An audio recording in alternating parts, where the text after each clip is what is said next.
Hello बच्चों, कैसे हैं आप सब। तो कल हमने यहाँ तक पढ़ा था, ठीक है। आज हम लोग एक्टिविटी देखेंगे और आगे डिस्कस करेंगे। तो नमस्कार, मेरा नाम है रणधीर और आप सबका स्वागत है फिट्स एजुकेशन पे। एक्टिविटी को पहले समझ लेते हैं कि क्या कह रहा है। We can try preparing temporary mount of leaf peels, tip of roots of onion और even peels of onion of a different size. तो जब आप एक्सपेरिमेंट किए थे पार्ट 1 में, आपने देखा होगा, हम बताए थे वहाँ पे कि after performing the above activity let us see what the answer to the following questions would be. तो ये क्वेश्चन के क्या आंसर होंगे, अगर आपने एक्टिविटी को अच्छे से समझा है तो इसका आंसर आप ज़रूर कर पाइएगा। जैसे क्या पूछ रहा है आपसे, do all the cells look like in terms of shape and size. क्या सभी सेल जो थे वो एक जैसे दिख रहे थे शेप एंड साइज में। Do all the cells look like in structure, structure में क्या वो एक जैसे दिख रहे थे। Could we find the difference among cell from different parts of a plant body. तो डिफरेंस क्या हम कर सकते हैं प्लांट के सेल्स में। तो ये सारे क्वेश्चन जो हैं वो आप कर पाओगे अगर आपने एक्सपेरिमेंट अच्छे से किया है। तो what similarities could we find, हम क्या समानता उसमें ढूंढ सकते हैं। ओके, अब हम आते हैं अपने थ्योरी पे। Some organisms can also have a cells of a different kinds. Look at the following picture, it depicts some cells from the human body. तो हमारे ह्यूमन बॉडी में भी बहुत अलग अलग तरीके के सेल्स होते हैं। जैसे यहाँ पे आपको फिगर दिख रहा होगा, ये है स्मूथ सेल, यानी कि ये हमारा जो मांसपेशी होता है ना, वो सेल है हमारा ये, ठीक है। ये है हमारे ब्लड सेल, हमारे ब्लड इस तरीके के सेल से मिलके बने हैं। ये है हमारा नर्व सेल्स, हमारा जो नर्व्स है वो इस तरीके के सेल से मिलके बना हुआ है। हमारा ओवम कुछ इस ऐसा दिखता है, बोन का सेल कुछ ऐसा दिखेगा। ये हमारा स्पर्म सेल हो गया, ये हमारा फैट सेल हो गया, ठीक है। तो देख रहे हो यहाँ पे, ये हमारे बॉडी के सारे सेल हैं, ये सारे ह्यूमन बॉडी सेल हैं, ठीक है। Various cells from the human body. तो ये देख लो आप यहाँ पे कि कौन सा सेल कैसा दिखता है। तो इसी तरीके के अलग अलग सेल हमारे बॉडी में भी मौजूद हैं, शेप एंड साइज में और दिखने में। कि देखो ये नर्व सेल ऐसा दिखता है, ये फैट सेल है, ये ओवम है, ये स्पर्म है, ये बोन का सेल है, ये ब्लड सेल है, ठीक है, ये स्मूथ सेल है। तो अलग अलग हमारे बॉडी में भी सेल्स होते हैं। The shape and size of a cells are related to the specific function they perform. Shape और size सेल का इस पे डिपेंड करता है कि उसका काम क्या है। Some cells like amoeba, कुछ सेल्स जैसे अमीबा हैव चेंजिंग शेप। इनका जो शेप होता है वो चेंजिंग शेप होता है अमीबा का, ठीक है। ये इस तरीके के होते हैं, फिर अगले स्टेप पे कुछ गोल हो जाएंगे, फिर अगले स्टेप में कुछ और ये इस तरीके के हो जाएंगे। तो ये अपना शेप चेंज कर रहे होते हैं। In some cases the cell shape could be more less fixed and peculiar for a particular type of cell. Peculiar मतलब होता है अजीब टाइप का। तो ये कुछ अजीब अजीब के शेप बना लेते हैं अपने सिचुएशन के हिसाब से, ठीक है। For example nerve cells have a typical shape. जैसे कि हमने अभी नर्व सेल्स को देखा, वो थोड़ा अजीब था, जैसे ऐसे था ना, ऐसे ऐसे करके था, फिर एक लंबी सी डंडी थी, फिर यहाँ पे ऐसे डेंड्राइट निकले हुए थे। तो ये हमारा क्या कौन सा सेल था, नर्व सेल था। Each living cells has the capacity to perform certain basic functions that are characteristics of all living forms. हर एक सेल का अपना एक कैरेक्टरिस्टिक्स होता है, उसकी एक खासियत होती है कि वो कुछ स्पेशल काम को करे। How does a living cell perform. Living cell कैसे परफॉर्म करते हैं, बेसिक फंक्शन अपना, जो उनका बेसिक फंक्शन है, जैसे सांस लेना, खाना खाना, एनर्जी बनाना, एक्सक्रीशन करना, रेस्पायरेशन करना, वो कैसे करते हैं। We know that there is a division of a labour in multi cellular organism such as human beings. Human beings multi cellular एक ऑर्गेनिजम्स होते हैं, बहुत सारे सेल से मिलकर बने होते हैं। तो उनका एक अलग अलग डिवीज़न किया हुआ है कि रेस्पायरेशन में ये वाले ऑर्गन पार्टिसिपेट करेंगे, एक्सक्रीशन में किडनी वगैरह रहेंगे, ठीक है, रेस्पायरेशन में हमारे लंग्स रहेंगे, डाइजेशन करने के लिए हमारे small intestine, large intestine, stomach, liver, ये सब रहेंगे। तो हमारे बॉडी में हर एक ऑर्गन को दे दिया गया है काम कि आपका ये काम है, ठीक है। बट यहाँ पे आपको ध्यान देना है, this means that different parts of the human body perform different function. इसका मतलब ये हुआ कि ह्यूमन बॉडी का डिफरेंट पार्ट्स डिफरेंट फंक्शन करता है। अभी जैसे कि मैंने बताया आपको, the human body has a heart to pump. जैसे ह्यूमन बॉडी का हृदय ब्लड को पंप करने में काम आता है। स्टमक डाइजेस्ट फूड, स्टमक खाना पचाने में काम करता है, एंड सो ऑन। इसी तरीके से similarly division of a labour is also seen within a single cell.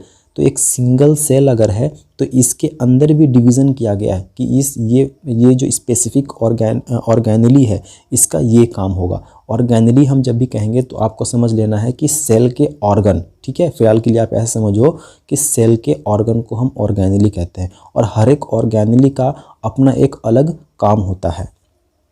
Each such cell has got a certain specific components within it is known as a cell organelle। देखो यहाँ पे लिखा हुआ भी है कि हर एक सेल के पास एक स्पेसिफिक कंपोनेंट्स होते हैं सेल के अंदर, उसको हम ऑर्गेनली कहते हैं। Each kind of a cell organelle perform a special function, और हर एक सेल ऑर्गेनली एक स्पेशल फंक्शन को परफॉर्म करता है। Such as making new material, जैसे इनमें से कुछ नया कुछ बनाना हो, in the cell clearing up the waste material, cell की साफ सफाई करनी हो, and so on. A cell is able to live and perform all its functional because of these organelles.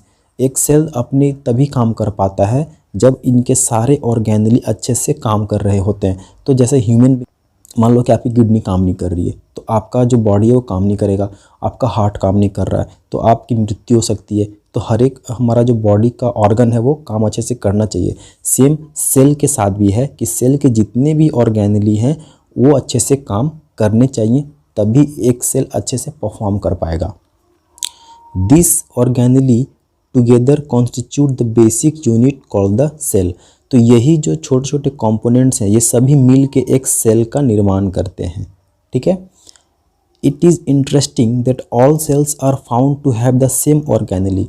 ये बहुत ही इंटरेस्टिंग बात है कि जितने भी टाइप के हमारे पास सेल हैं, चाहे वो प्लांट सेल हो या एनिमल सेल हो, पादप कोशिका हो या जंतु कोशिका हो, सभी में कुछ कंपोनेंट्स, कुछ ऑर्गेनली जो हैं वो सेम होते हैं। No matter what their function is और what organisms they are found in. ये मैटर नहीं करता कि उनका काम क्या है और उन्हें किस ऑर्गेनिज्म से हमने लेके आया है। तो 3 ऐसे ऑर्गेनली हैं जो हर एक सेल में आपको कॉमन दिखेंगे। Who discovered cell and how, cell को किसने डिस्कवर्ड किया और कैसे किया। तो इसका आंसर तो आपको ज़रूर देना चाहिए कमेंट में। Why is the cell called the structural and functional unit of life. Cell को structural and functional unit of life क्यों कहा जाता है, तो ये क्वेश्चन का आंसर मुझे कमेंट में करेंगे आप। नेक्स्ट है हमारा टॉपिक है what is a cell made up of. Cell किससे मिल के बने होते हैं। What is the structural organisation of a cell. Cell का स्ट्रक्चरल ऑर्गेनाइजेशन क्या होता है, पहला। दूसरा, what is a cell made up of, cell किससे बने होते हैं। तो ये 2 पॉइंट हम इस टॉपिक में देखेंगे। We saw above that the cell has a special components called organelle. अभी हमने पढ़ा था कि एक सेल के पास एक स्पेशल कंपोनेंट्स होता है छोटे छोटे, जिसको हम लोग सेल ऑर्गेनली कहते हैं। How is a cell organised, cell कैसे ऑर्गेनाइज होता है, ठीक है, मतलब कि सेल के अंदर ऑर्गेनली कैसे रहते हैं। If we study a cell under a microscope, अगर हम सेल को एक माइक्रोस्कोप के अंदर अच्छे से रख के स्टडी करते हैं तो we would come across 3 features in almost. तो हम देखेंगे कि 3 फीचर्स, 3 खासियत सेल के ऐसे होते हैं जो हर एक सेल में हमको देखने के लिए मिलेंगे।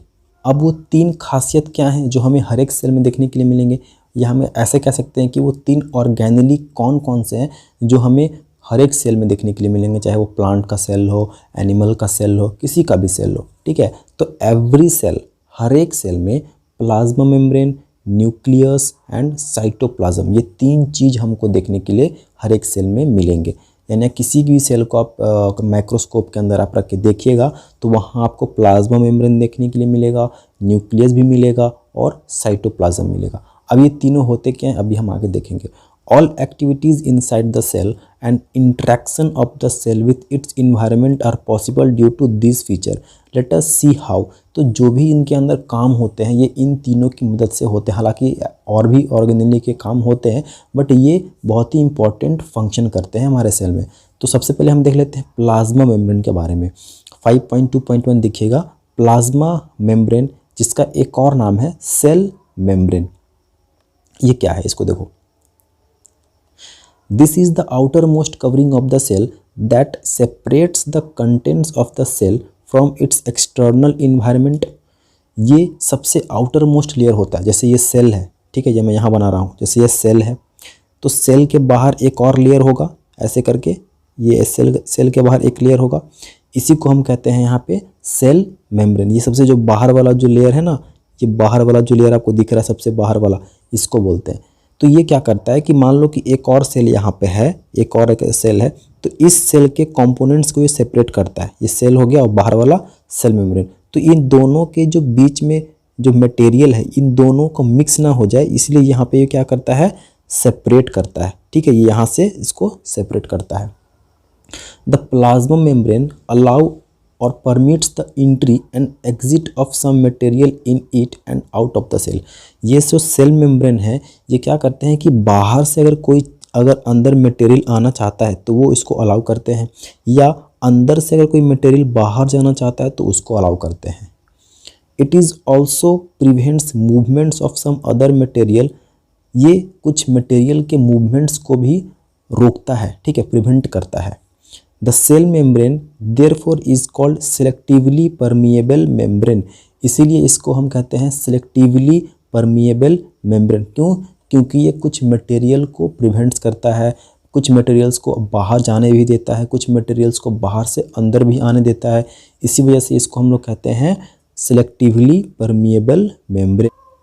How does the movement of substances take place into the cell. Cell के अंदर जो सब्सटेंस होते हैं वो कैसे मूवमेंट करते हैं। How do substances move out of the cell. और ये जो सब्सटेंसेस हैं ये सेल के बाहर कैसे जाते हैं। Some substances like carbon dioxide और oxygen can move across the cell membrane by a process called diffusion.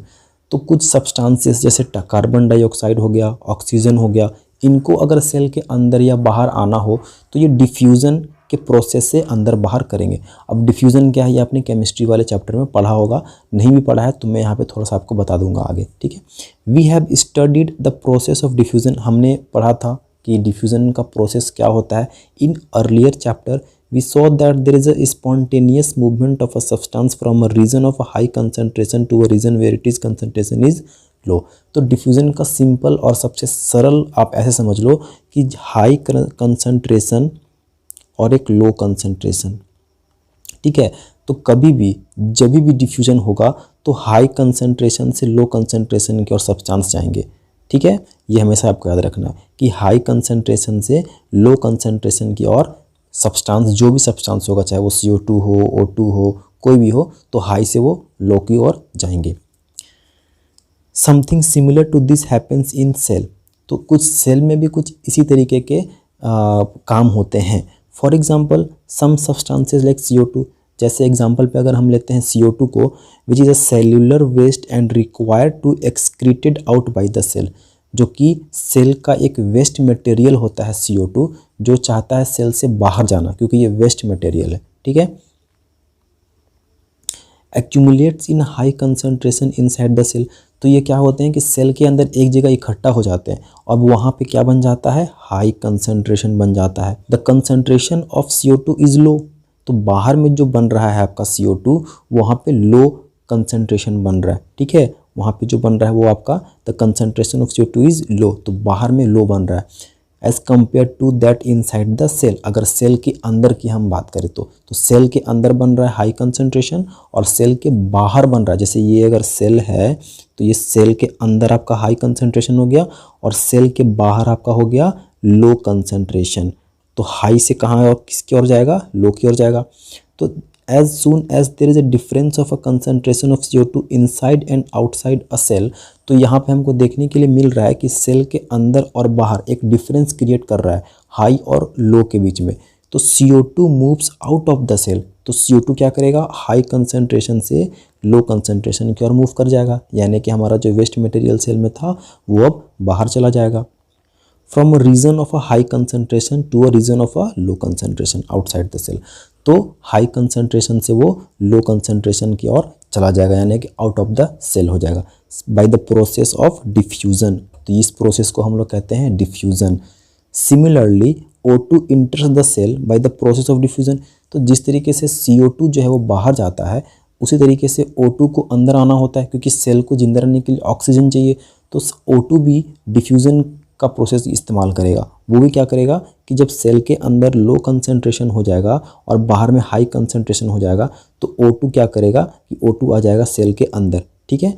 तो O2 enters the cell by the process of diffusion. When the level or the concentration of O2 inside the cell decreases, thus diffusion plays an important role in the gaseous exchange. Most important question यहाँ पे सीधा question बनता है कि diffusion में किन का exchange होता है, तो गैसियस का एक्सचेंज होता है, ठीक है। तो O2 हो चाहे CO2 हो, ये सारे जो अपने आदान प्रदान ये जो करते हैं अंदर बाहर जो होते हैं, ये डिफ्यूजन की मदद से होते हैं। Between the cell as well as the cell and the external environment, तो सेल के बीच में भी होते हैं और सेल और बाहर के जो वातावरण है उनके साथ भी इनका एक्सचेंज होता है। Water also obey the law of diffusion. अब पानी को अगर अंदर आना हो तो ये भी क्या करेंगे, लॉज ऑफ डिफ्यूज़न जो है, लॉ ऑफ डिफ्यूज़न उसकी मदद लेंगे। यानी कि जिस तरीके से CO2 और O2 कर रहे थे कि हाई कंसंट्रेशन से लो कंसंट्रेशन की ओर जा रहे थे, तो वाटर भी अगर सेल के अंदर आना होगा उसको तो वो भी इसी प्रोसेस का इस्तेमाल करेगा। The movement of water molecules through such a selectively permeable membrane is called. तो वाटर को अगर अंदर आना होगा तो वो डिफ्यूज़न, जो लॉ ऑफ डिफ्यूज़न है उसकी मदद से आएगा, बट उस प्रोसेस को हम लोग बोलेंगे ऑस्मोसिस। याद रखिएगा कि ऑस्मोसिस में वाटर का एक्सचेंज होता है, गैस का नहीं। गैस का होता है डिफ्यूजन में। The movement of water across the plasma membrane is also affected by the amount of substances dissolve in water. तो ये इस पर भी डिपेंड करता है कि सब्सटेंस कितना डिजॉल्व किया गया है वाटर पे, ठीक है। Thus, osmosis is the passage of water from a region of a high water concentration through a selectively permeable membrane to a region of a low water concentration till equilibrium is reached. तो ये process तब तक चलता रहता है जब तक कि दोनों अंदर और बाहर जो वाटर का कंसंट्रेशन है वो बराबर ना हो जाए। Okay, what will happen if we put a animal cell or a plant cell into a solution of a sugar or salt in water? क्या होगा अगर हम किसी एनिमल या प्लांट के सेल को एक शुगर एंड सॉल्ट के सॉल्यूशन में डाल देते हैं। One of the following 3 things could happen. तो यहाँ पे 3 पॉइंट्स दिए गए हैं, तीनों में से कोई एक चीज़ होगा। पहला, if the medium surrounding the cell has a higher water concentration then the cell. अगर किसी बीकर में, ठीक है, ये कंसनट्रेशन है हमारा शुगर एंड सॉल्ट का, शुगर प्लस सॉल्ट का, ठीक है। तो शुगर एंड सॉल्ट का मान लो यहाँ पे है शुगर एंड सॉल्ट। अब इस बीकर में हमने एक सेल को डाल दिया, तो जिसमें हमने डाला उसको हम कहेंगे मीडियम, ठीक है, उसको हम कहेंगे मीडियम। देन द सेल, तो कह रहा है कि if the medium surrounding the cell has a higher water concentration, तो जो मीडियम है ये हायर वाटर कंसंट्रेशन है यहाँ पे, और सेल के अंदर अगर यहाँ पे हाई है तो सेल के अंदर लो होगा, ठीक है। मैं थोड़ा सा बड़ा बनाता हूँ आपको तब समझ में आएगा। देखो ये हमारा हो गया एक बीकर, इसमें हमने पानी डाल दिया। अब इसमें एक हमारा सेल भी है। तो ये जो पानी है ये है तुम्हारा हाई कंसंट्रेशन वाला, ठीक है, high water concentration then the cell, cell के मुकाबले। Meaning that the outside solution is a very dilute. इसका मतलब है कि जो बाहर का जो सॉल्यूशन है वो बहुत ही डाइल्यूट है। The cell will gain water. अब क्या करेगा कि हाई कंसंट्रेशन से लो कंसंट्रेशन की ओर जाता है, अभी हमने पढ़ा। तो वाटर क्या करेगा, सेल के अंदर जाएगा, ठीक है, सेल के अंदर वो इंटर करने लगेगा। The cell will gain water, cell जो है वो वाटर को गेन करेगा बाय ऑस्मोसिस, क्योंकि वाटर गेन कर रहा है ना, तो वाटर को क्या बोलते हैं, वाटर के इस प्रोसेस को ऑस्मोसिस। अगर गैस को कर रहा होता तो हम लोग बोलते डिफ्यूज़न। तो such a solution is known as a hypotonic solution.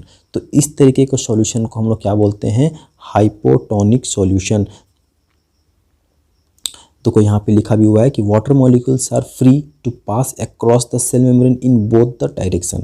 देखो ऐसा नहीं है कि वाटर जो है बाहर नहीं जा रहा था, वाटर बाहर भी जा रहा था, बट जो मेजॉरिटी ऑफ वाटर है वो ज़्यादा अंदर आ रहा था, ठीक है। But more water will come into the cell, तो सेल के अंदर मोर वाटर आ रहे थे देन विल लीव, जितना वो बाहर जा रहे थे उससे अधिक वो अंदर आ जा रहे थे।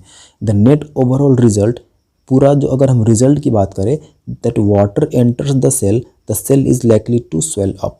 तो जो वाटर अंदर आया बाहर निकलने के मुकाबले वो काफ़ी ज़्यादा था, इस वजह से सेल क्या कर लेंगे, स्वेल अप कर लेंगे, यानी कि सेल जो है वो फूल जाएंगे, ठीक है। वो स्वेल मतलब होता है फूलना, तो वो फूल जाएंगे मतलब थोड़े से बड़े हो जाएंगे वो। अब सेकेंड केस क्या हो सकता है, ये तो पहला था। सेकेंड हो सकता है कि if the medium has exactly the same water concentration as the cell, अगर जितने एक बीकर में जो वाटर है उसका जो कंसनट्रेशन है वो सेल के अंदर जितना वाटर है कंसनट्रेशन है वो दोनों बराबर है यानी कि इक्वल है, उस कंडीशन में क्या होगा, there will be no net movement of water across the cell membrane, such a solution is known as isotonic solution. तो इसमें किसी भी तरीके के कोई भी मूवमेंट्स नहीं होंगे, यानी कि पानी ना अंदर जाएगा ना पानी बाहर जाएगा, क्योंकि दोनों के कंसनट्रेशन क्या है, सेम है। तो इस स्थिति में क्या होगा कि water crosses the cell membrane in both direction, तो वाटर क्या है, बाहर भी जा रहा है और जितना उतना ही अंदर आ जा रहा है, but the movement going in is the same as the amount going out, जो पानी बाहर जा रहा है उतना ही पानी अंदर आ जा रहा है, मतलब वो सेम है। So there is a no overall movement of water, the cell will stay the same size. तो ना पानी ज़्यादा अंदर आया ना पानी ज़्यादा बाहर गया, मतलब जितना अंदर आया उतना बाहर चला गया, तो वो तो बराबर रहा। तो जो सेल है वो उसमें कोई चेंजेस आपको देखने के लिए नहीं मिलेगा, वो जैसा शेप था उसका वैसा ही रहेगा, ना ही वो स्वेल करेगा ना ही वो श्रिंक करेगा, मतलब कि ना ही वो फूलेगा ना ही वो सिकुड़ेगा। तीसरा क्या हो सकता है, तीसरा हमारा ये हो सकता है कि if the medium has a lower concentration of water then the cell, अगर इस बार क्या है कि इस बार बीकर में जो सेल है इसमें हाई कंसनट्रेशन है और जो बाहर है उसमें लो कंसनट्रेशन है, तो इस कंडीशन में क्या होगा, meaning that it is a very concentrated solution, the cell will lose water, तो सेल क्या करेगा यहाँ पे, वाटर को लूज़ करेगा, क्योंकि हाई से लो की ओर जाएगा, तो सेल के पास हाई कंसनट्रेशन का वाटर था तो वो लो करेगा, मतलब कि वो बाहर निकालेगा पानी अपने आप अपने अंदर से। तो such by water by osmosis, process क्या कौन सा रहेगा, osmosis. Such a solution is known as hypertonic solution, तो इस तरीके के सॉल्यूशन को हम लोग हाइपरटोनिक सॉल्यूशन कहेंगे। Again water crosses the cell membrane in both the direction, देखो हर एक प्रोसेस में ऐसा नहीं है कि हाई कंसनट्रेशन से केवल बाहर ही पानी निकलेगा, अंदर भी आएगा पानी, क्योंकि सिलेक्टिवली परमिएबल मेम्ब्रेन है ना, इसका मतलब ये होता है कि दोनों तरफ से आदान प्रदान होता है। ऐसा नहीं कि जो हमारा प्लाज्मा मेम्ब्रेन है, जो सेल मेम्ब्रेन है, वो केवल बाहर जाने दे रहा है या केवल अंदर आने दे रहा है, नहीं, वो दोनों काम कर रहा है, वो बाहर भी जाने देता है और वो अंदर भी आने देता है, इसीलिए इसको हम लोग कहते हैं सिलेक्टिवली परमिएबल मेम्ब्रेन। तो इस कंडीशन में तीनों कंडीशन में पानी बाहर भी जा रहा था और अंदर भी आ रहा था, लेकिन ओवरऑल अगर हम रिजल्ट की बात करें तो फाइनली हमको क्या मिलता है देखने के लिए कि पानी किधर ज़्यादा गया। तो इस वाले कंडीशन में क्या हो रहा है कि यहाँ पे कि but this time more water leaves the cell, तो इस टाइम क्या होगा कि ज़्यादा पानी सेल के बाहर जाएंगे और कम पानी सेल के अंदर आएंगे, तो क्या होगा, therefore the cell will shrink, तो सेल क्या कर जाएगा, सिकुड़ जाएगा थोड़ा सा, ठीक है, सेल हो जाएगा, सेल पूरा सिकुड़ जाएगा, श्रिंक कर जाएगा। दस osmosis is a special case of diffusion through a selectively permeable membrane. Now let us try out of the following activity. तो ये बहुत ही इंपॉर्टेंट फीचर होता है किसी भी सेल का कि वो किस तरीके से ऑक्सीजन वाटर को लेते हैं। तो bye the process of osmosis, अगर हम वाटर की बात करें तो, और गैसेस की बात करें तो उसको बोलेंगे डिफ्यूज़न। अब यहाँ पे एक आपका एक्टिविटी है कि हमको ऑस्मोसिस करवाना है एग में, मतलब कि ऑस्मोसिस यानी कि पानी को हम अंदर लेके जाएंगे एग के अंदर, तो इस प्रोसेस को हम ऑस्मोसिस बोलेंगे। तो एक्सपेरिमेंट है, बड़ा ही इंटरेस्टिंग एक्सपेरिमेंट है, इसको करिएगा। पहले करना क्या है आपको कि remove the cell of an egg by dissolving it in dilute hydrochloric acid.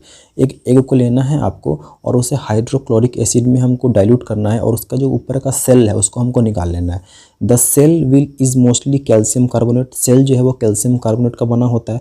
A thin outer skin now enclosed, अब जब उसको बाहर निकाल दीजिएगा आप सेल को, तो उसके अंदर एक पतला सा आपको क्या मिलेगा, एक स्किन मिलेगा, ठीक है। अंडे में आप देखे होंगे कि जब आप उसके बाहरी वाली परत को निकालते हैं जो वाइट कलर का होता है, तो उसके अंदर एक छोटा सा पतला सा लेयर होता है, उसी के बारे में ये बात कर रहा है। नाउ इनक्लोज द एग, वो एग को पूरा घेरे हुए रहता है। Put the egg in pure water and observe after 5 minutes. अब वाटर में आपको इस एग को डाल देना है और 5 मिनट तक आपको उसको ऑब्जर्व करना है। व्हाट डू वी ऑब्जर्व, आपने क्या देखा, the egg swells because water passes into it by osmosis. तो एग क्या करेगा, वहाँ पे स्वेल करने लगेगा, यानी कि फूलने लगेगा। क्यों, क्योंकि water passes into bye osmosis, तो वाटर उसके अंदर ऑस्मोसिस के प्रोसेस से अंदर घुस रहा है, ठीक है, एग के अंदर घुस रहा है, यानी कि एग क्या करेगा, फूल जाएगा। अब एग के अंदर घुस रहा है, इसका मतलब कि बाहर में जो था वो कंसंट्रेशन हाई था और एग के अंदर कंसंट्रेशन लो था, ठीक है। तो ये एक बहुत ही अच्छा आपका एग्जाम्पल है ऑस्मोसिस का। उसके बाद एक और है कि बी में कि place a similar D sailed egg in a concentrated salt solution and observe for a 5 minute. अब इस बार एक सॉल्यूशन लेना है आपको सॉल्ट का जिसमें नमक हो, उसको भी 5 मिनट तक ऑब्जर्व करना है अंडे को डाल के। द एग श्रिंक्स, अब इस बार क्या होगा कि एग जो है वो सिकुड़ जाएगा। क्यों? Why? Way water passes out of the egg. इस बार क्या होगा कि एग के अंदर जो वाटर है वो बाहर निकल जाएगा। अब वाटर एग के अंदर से बाहर निकलेगा यानी कि वो सिकुड़ जाएगा, ठीक है, out of the egg solution into the salt solution because the salt solution is a more concentrated. तो वाई क्यों होगा? Water passes out of the egg solution into the salt solution because the salt solution is a more concentrated. तो यहाँ पे भी वही हो रहा है कि हाई कंसनट्रेशन से लो कंसनट्रेशन की ओर जा रहा है, यानी एग से जो वाटर है वो बाहर निकल जा रहा है, और जब एग से वाटर बाहर निकलेगा तो वो क्या कर जाएगा? श्रिंक्स कर जाएगा, सिकुड़ जाएगा। We can also try a similar activity with dried raisins और एप्रिकॉट्स। तो हम इस तरीके के जो एक्सपेरिमेंट है वो एप्रिकॉट्स यानी कि जो किशमिश होते हैं उनके साथ भी हम कर सकते हैं। तो ये एक्टिविटी मैं नहीं पढ़ूंगा क्योंकि सारा कुछ सेम ही है, ठीक है, तो आपको ये देख लेना है करके। अब यहाँ पे हम आते हैं कि unicellular fresh water organisms and most plant cell tend to gain water through osmosis. तो जो बहुत सारे यूनिसेल्युलर फ्रेश वाटर ऑर्गेनिजम्स हैं वो कैसे करते हैं अपना वाटर को गेन? ऑस्मोसिस के थ्रू करते हैं, ठीक है। प्लांट भी करते हैं। जो प्लांट होता है ना, वो जो रूट होता है जो ज़मीन के नीचे होते हैं, मिट्टी में जो होते हैं, वो हम जब पानी डालते हैं ऊपर से तो क्या वो पानी कैसे ऑब्जर्व करते हैं? By the process of osmosis. ये क्वेश्चन पूछता है एग्जाम में, ठीक है, कि वाटर कैसे प्लांट कैसे वाटर को एब्जॉर्ब करते हैं? By the process of osmosis. Absorption of water by plant root is also an example of osmosis. देखो यहाँ पे लिखा हुआ भी है कि जो पानी एब्जॉर्ब करने का जो प्रोसेस होता है प्लांट का, प्लांट के रूट्स का, उसको हम लोग ऑस्मोसिस बोलते हैं। Thus diffusion is a important in exchange of gases. तो डिफ्यूज़न इम्पॉर्टेंट होता है एक्सचेंज होने ऑफ गैसेस के लिए। And water in the life of the cell, और वाटर सेल के लाइफ के लिए, ठीक है। In addition to this cell is also obtained nutrients from its environment. इसके अलावा सेल बहुत सारे न्यूट्रिएंट्स भी लेते हैं अपने इन्वायरमेंट से, अपने आसपास से, ठीक है। Different molecules move in and out of the cell through the type of transport requiring use of energy. तो बहुत सारे मॉलिक्यूल्स जो हैं वो सेल के अंदर बाहर होते रहते हैं, ठीक है, वो ट्रांसपोर्ट करते रहते हैं जैसा उनका ज़रूरत होता है एनर्जी की, या जिस तरीके से भी होता है जो भी उनको ज़रूरत होती है, तो वो अंदर बाहर होते रहते हैं। The plasma membrane is flexible and is made up of organic molecules called lipids. तो ये सारा इसीलिए हो पा रहा है क्योंकि जो सेल हमारा है, सेल के जो बाहर में एक लेयर है जिसको प्लाज्मा मेम्ब्रेन हम कहते हैं, ये बहुत ही फ्लेक्सिबल है, बहुत ज़्यादा ही फ्लेक्सिबल है। इसी वजह से ये सभी को अलाउ करता है कि आप अंदर आ सकते हो या आप बाहर जा सकते हो। तो ये बहुत इंपॉर्टेंट है। अगर ये अलाउ नहीं करता तो सेल के अंदर नहीं ऑक्सीजन आ पाता, नहीं CO2 बाहर जा पाता, नहीं वाटर अंदर आ पाता और वाटर बाहर जा पाता, और इस तरीके से सेल जो है वो काम नहीं कर पाता, ठीक है। However, the plasma membrane is a flexible and is made up of organic molecules called lipids। जो प्लाज्मा मेम्ब्रेन है वो फ्लेक्सिबल होता है और वो लिपिड से मिलके बना होता है, ठीक है। एंड प्रोटीन्स, और प्रोटीन से मिलके बना होता है। तो यहाँ से क्वेश्चन पूछेगा आपसे कि प्लाज्मा मेम्ब्रेन किन से मिलके बने होते हैं? लिपिड्स और प्रोटीन से मिलके बने होते हैं। However, जबकि we can observe the structure of a plasma membrane only through an electron microscope। हम प्लाज्मा मेम्ब्रेन को केवल और केवल इलेक्ट्रॉन माइक्रोस्कोप की मदद से ही देख सकते हैं। The flexibility of the cell membrane also enables the cell to engulf in food and other material from its external environment। Such process are known as endocytosis। तो क्या होता है कि अगर कोई सेल, ठीक है, ये सेल है और इसके बाहर का अगर ये हमारा जो सेल वॉल है, या हम कैसे सेल मेम्ब्रेन जो है, ये अगर फ्लेक्सिबल नहीं होता तो अमीबा जो कि सिंगल सेल एनिमल है, ठीक है, अमीबा जो कि सिंगल सेल एनिमल है, ये अपना खाना नहीं खा पाती। क्यों? क्योंकि आपको पता होगा कि अमीबा अपना शेप चेंज करती है। जैसे यहाँ पे मान लो कि यहाँ पे खाना है तो ये अमीबा है, अब इसको ये खाना को खाना है इसको, तो ये नेक्स्ट स्टेप में क्या करेगी कि नेक्स्ट स्टेप में ये अपने शेप को चेंज कर लेगी कुछ ऐसे। अब अगले स्टेप में क्या करेगी, ये पूरे इसको अंदर अपने में ले लेगी। ठीक है, तो देख रहे हो कि ये सर्कल थी यहाँ पे, फिर थोड़ा सा ये कुछ इस तरीके की हो गई, फिर ये कुछ इस तरीके की हो गई। तो ये अपने आप अपने शेप को चेंज कर रही है। अपने शेप को चेंज करने का मतलब है कि इसका जो सेल मेम्ब्रेन है, वो चेंज हो रहा है। अगर ये हार्ड रहता, इमेजिन करो कि ये हार्ड होता बाहर से, तो ये क्या इस तरीके की शेप चेंज कर पाती? अमीबा नहीं कर पाती। और इस प्रोसेस को बोलते हैं इंडोसाइटोसिस। याद रखिएगा कि अमीबा जिस प्रोसेस से खाना खाती है उसको बोलते हैं endocytosis. Acquire its food through such process. तो इसी तरीके इस प्रोसेस की मदद से अमीबा अपने फूड को एक्वायर्स करती है। तो आज यहीं तक रहने देते हैं, कल फिर हम आगे देखेंगे, इसको अच्छे से समझेंगे। अभी तक जितना भी मैंने पढ़ाया आपको उसको अच्छे से रिवीजन कीजिएगा, आपका वहाँ से सारा डाउट क्लियर भी हो जाएगा। और जो भी डाउट है आप मुझे कमेंट करके फीडबैक देके मुझसे पूछ लीजिएगा। Thank you so much, thanks for watching.